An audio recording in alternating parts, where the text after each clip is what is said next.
Olá, amantes do direito, meus queridos amigos, vocês estão aqui para mais uma aula de revisão de recursos em espécie. E hoje nós vamos ainda dar continuidade. Na aula passada nós estávamos falando sobre requisitos, né, para a interposição de recursos especiais e extraordinários e não deu para falar tudo, senão fica muito extenso. Então hoje nós vamos dar continuidade. Mas antes de mais nada, eu vou pedir para minha equipe colocar o quê? Cadê a nossa vinheta? Vamos lá, a nossa vinheta. Come on!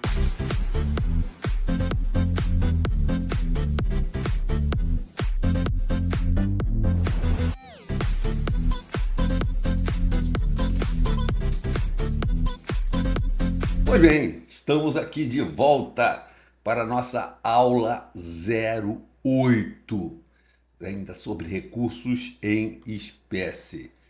E aí, vamos lá, dando continuidade, né? Então, vamos falar hoje bastante sobre essa questão do pré-questionamento.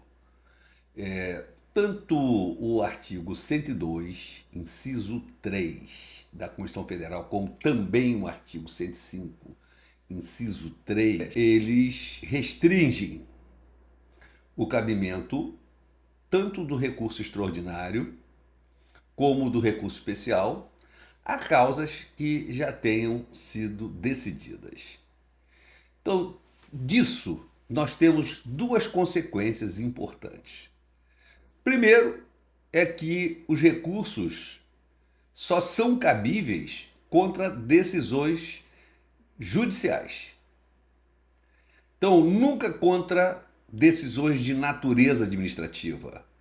E é preciso também entender que a questão constitucional ou de lei federal a ser discutida no recurso tenha sido ventilada nas instâncias ordinárias, ou seja, suscitada nas instâncias inferiores, né, ou que tenha sido decidida nas instâncias inferiores. Então, não será possível a interposição de recurso extraordinário ou recurso especial sobre questões que não foram previamente discutidas ou que não tenham sido decididas nas vias ordinárias, ou seja, nas instâncias inferiores. Essa exigência é o que nós chamamos de pré-questionamento e é comum tanto ao recurso extraordinário como também ao recurso especial, né? Para ambos, recurso especial e recurso extraordinário. Bom, a lei não regula essa exigência, né, do pré-questionamento. Então, não há um dispositivo constitucional ou legal que exija expressamente. Então, ele, na verdade, é o que nós chamamos de colorário, né, da exigência da causa decidida. Então, vai ser a jurisprudência, tanto do STF como do STJ, que regulamenta o pré-questionamento. E a forma em que ele deve se observar em cada um desses tribunais. Para determinada questão constitucional ou legal possa ter, né, oportunidade objeto, né, possa ser oportunamente objeto do recurso extraordinário ou especial, a parte deve suscitá-la nas instâncias ordinárias, nas instâncias inferiores, para que então possa ser apreciada e decidida. Temos o dispositivo 941, né, 941, parágrafo 3º do Código de Processo Civil atual, né, e que diz o seguinte: haverá pré-questionamento mesmo que a questão constitucional ou federal, né, quando a gente fala federal, lei federal, seja suscitada apenas, né, no voto vencido, ficando prejudicado, então, nesse caso, a súmula 320 do STJ, que estabelecia de forma diversa. Então, superada com o novo CPC, superada então a súmula 320. Bom, se porventura nas instâncias inferiores não se examinar a questão, há a possibilidade de ser oposto, então, embargos de declaração, postulando, então, né, a omissão, né, que seja suprida, né, a omissão. Então, por meio desses embargos, pela oposição desses embargos, o interessado tentará fazer com que as instâncias inferiores venham realmente examinar a questão suscitada. A súmula 98 do STJ, ela enuncia a possibilidade da utilização dos embargos de declaração para pré-questionar a questão legal, permitindo, né, o oportuno ajuizamento do recurso especial, ou seja, a interposição do recurso. E ela diz o seguinte: embargos de declaração manifestados com notório propósito de pré-questionamento não tem caráter protelatório. Então, embora a súmula diga respeito ao recurso especial, a mesma regra vale também para o recurso extraordinário.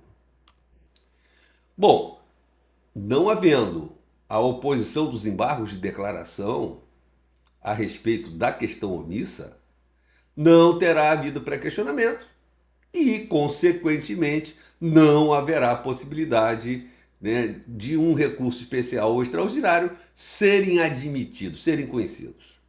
Mas pode ocorrer que, sendo os embargos opostos, as instâncias ordinárias ainda assim não apreciem a questão constitucional federal, né, ou a lei federal suscitada, e entender que não houve a omissão na decisão. Pode acontecer. Então, nesses casos, ou também que a questão não é relevante, ou ainda que diz respeito a caso, né, que está sob exame, não diz respeito a caso que está sobre o exame, que está sendo apreciado.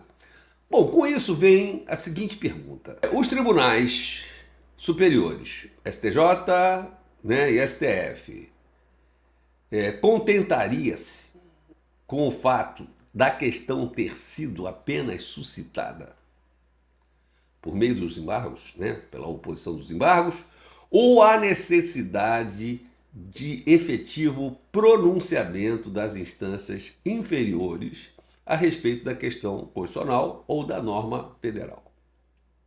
Bom, e aí a resposta é simples. Nesse caso, surgiram diferenças entre o que seria o pré-questionamento exigido pelo STF e o pré-questionamento que seria exigido pelo STJ. E que devem ser superados pelo que diz hoje o artigo 1025 do Código de Processo Civil.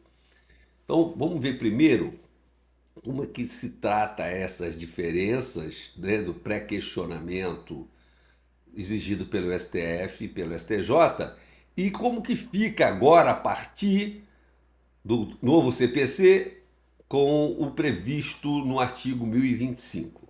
Tá? Então, o seguinte, só há pré-questionamento se a questão constitucional for ventilada. Isto é suscitado e decidida pelas instâncias superiores.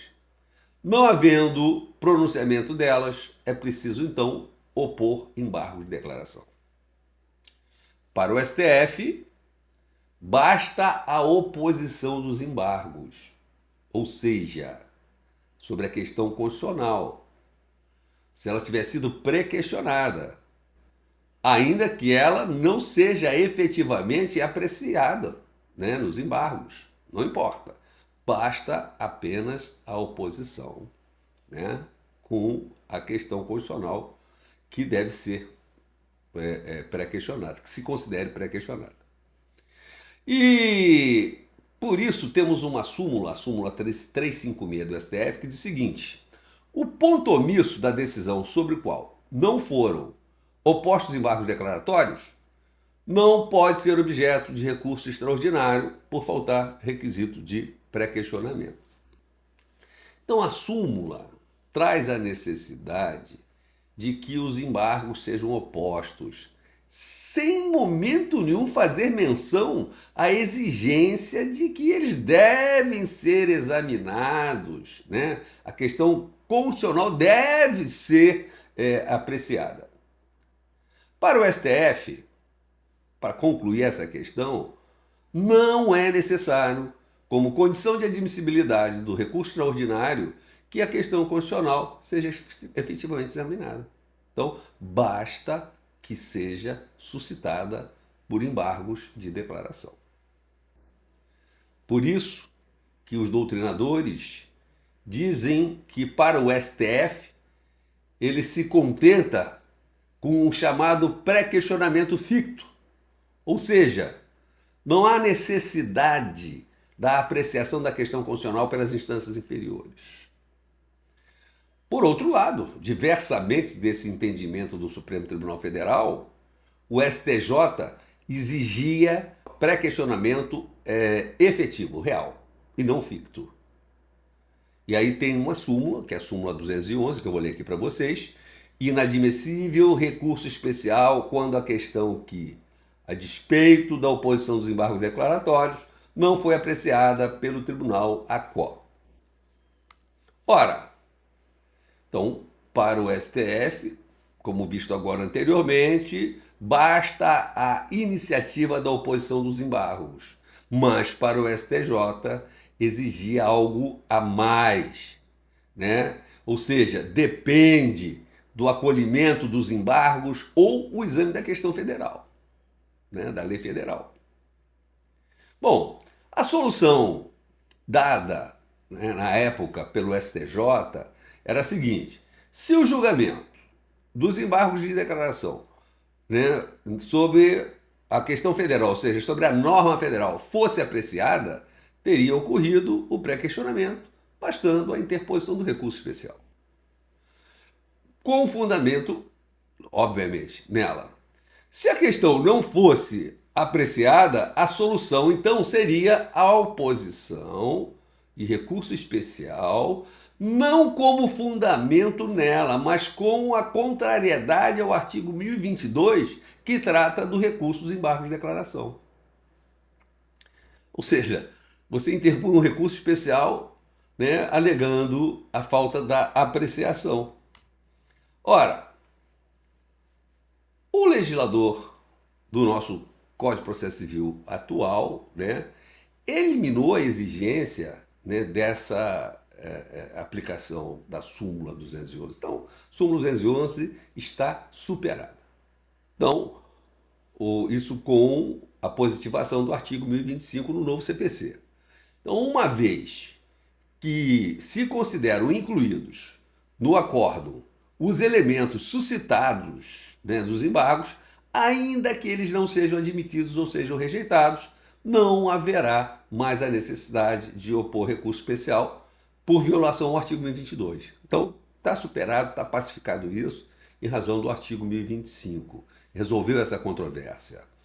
Bom, a questão suscitada nos embargos de declaração considera-se-á pré-questionada desde que o STF ou o STJ considerem que, a respeito dela, de fato, o acordo era contraditório, obscuro, omisso ou continha erro material. Pré-questionamento implícito ou pré-questionamento explícito. Bom, isso se trata de saber se o acordo recorrido precisa enfrentar expressamente a questão constitucional ou a norma federal, que é objeto, né, do recurso extraordinário ou do recurso especial, ou se basta que tal questão seja apreciada implicitamente. Ou seja, sem indicação expressa do dispositivo constitucional ou dispositivo da norma federal, né, que tenham sido violados. No caso do Superior Tribunal de Justiça, a Corte Especial, né, do STJ decidiu pela suficiência do pré-questionamento implícito. Então, para o STJ, não é necessária a indicação do dispositivo legal violado.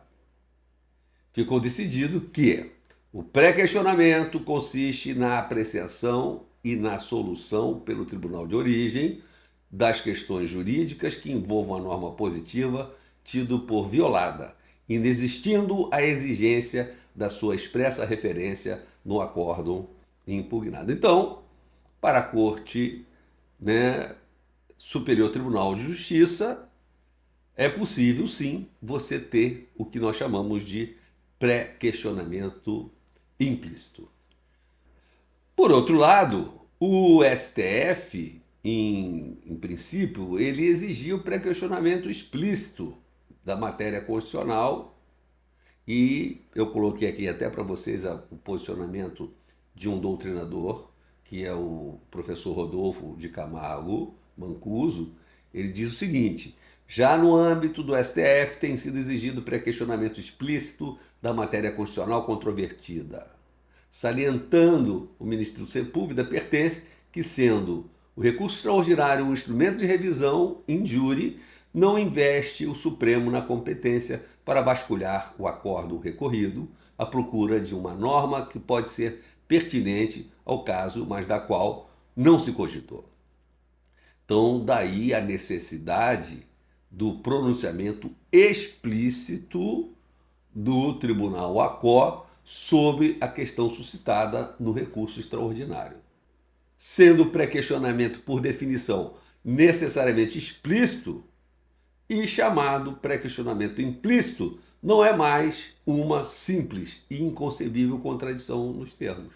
Então, recentemente, o STF não tem exigido, como condição do pré-questionamento, que o acórdão recorrido indique expressamente o dispositivo constitucional que teria sido violado, bastando que tenha examinado em tese, né, jurídica suscitada, ofensiva ao texto constitucional.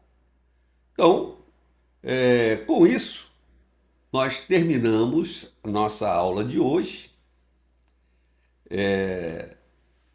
E, mais uma vez, eu agradeço a presença de vocês, eu agradeço o prestígio de vocês, pedindo a vocês daquele like especial na nossa aula, convidar seus amigos e não percam a nossa próxima aula, que ainda é falando sobre recursos extraordinários e recursos especiais. Ok? Um forte abraço em todos, um beijo no coração e até a nossa próxima aula.